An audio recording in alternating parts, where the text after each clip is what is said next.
குரோம்பேட்டையில் மனிதநேய மக்கள் கட்சி சார்பில் இஃப்தார் நோன்பு திறக்கும் நிகழ்ச்சி. 1000க்கும் மேற்பட்டோர் பங்கேற்பு.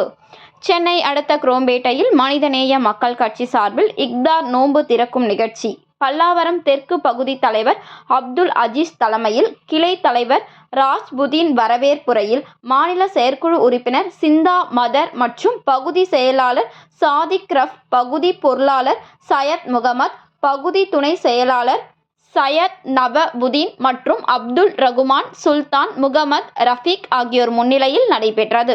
இந்நிகழ்ச்சியில் சிறப்பு அழைப்பாளராக மனிதநேய மக்கள் கட்சியின் மாநில துணை பொதுச் செயலாளரும் மாமன்ற உறுப்பினருமான தாம்பரம் எம். யாக்கூப், பல்லாவரம் தொகுதி சட்டமன்ற உறுப்பினர் இ. கருணாநிதி கலந்து கொண்டு இஃப்தார் நோன்பு குறித்து சிறப்புரை ஆற்றினர்.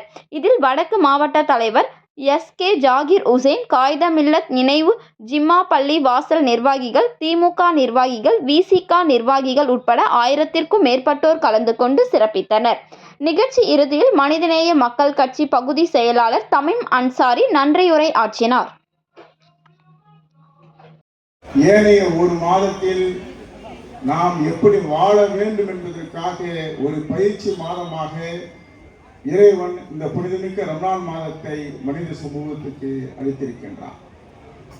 இந்த மாதத்தில் நாம் பசியோடு பட்டினியோடு கிடக்கிறது மட்டுமல்லாமல், உற்றார் உறவினர்களுடைய அவருடைய வறுமையை புரிந்து, அவருடைய நெருக்கடியை புரிந்து, ஓராண்டு காலம் நாம் சம்பாதித்த பணத்தை இந்த புனிதமிக்க ரமலான் மாதத்தில் உறவினர்களுக்கும் உற்றார்களுக்கும் நாம் வழங்குவதற்காக ஜக்காத்து முறையை நமக்கு வழங்கியிருக்கின்றார்.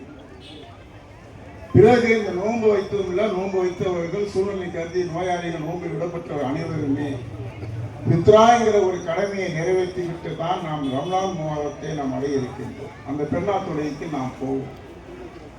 அதுக்கு முன்பாக ஒரு கையில் இருக்கக்கூடிய பொருளாதாரத்தை நம்முடைய ஏழை எளிய மக்களுக்கு வழங்கிவிட்டு தான் போவோம். அப்படிப்பட்ட ஒரு மாதத்தை ஒரு பயிற்சி மாதமாக இறைவன் நம்ம வழங்கியிருக்கின்றார். இந்த நேரத்தில் நாம் இஃப்தார் நோன்பு திறப்பதற்காக நாம் எல்லாம் அமர்ந்திருக்கின்றோம். நம்முடைய தோழர் நரசிம்மன் அவர்கள் தோழர் சொல்வதை போல மிகப்பெரிய ஒரு நெருக்கடியில் இந்த இஸ்லாம் சமுதாயம் ஆளாக்கப்பட்டிருக்கின்றது. இந்த புனிதமிக்க ரமலான் மாதத்தில் கூட நிம்மதியாக நோன்பு வைத்து நோன்பை திறக்கக்கூடிய சூழ்நிலை இல்லாமல் இருந்து கொண்டிருக்கிறது. கடந்த காலத்தில் பாலிஸ்தீனத்தில் ஏற்பட்டது. உணவில்லாமல் தண்ணீர் இல்லாமல் தண்ணீரை வைத்து நோன்பு வைத்து தண்ணீரை வைத்து நோன்பு திறக்கக்கூடிய சூழ்நிலையில் பாலிஸ்தீன மக்கள் இருந்தார்கள். இப்பொழுது ஈரானை தாக்குகின்றோம், எண்ணெயை கொள்ளையடிப்பதற்காக ஒரு நாட்டை நாங்கள் பிடிக்கின்றோம் இஸ்லாமல் என்று சொல்லாமல், ஈரான் ஏதோ வைத்திருக்கின்றது. ஈரானால் உலகத்துக்கு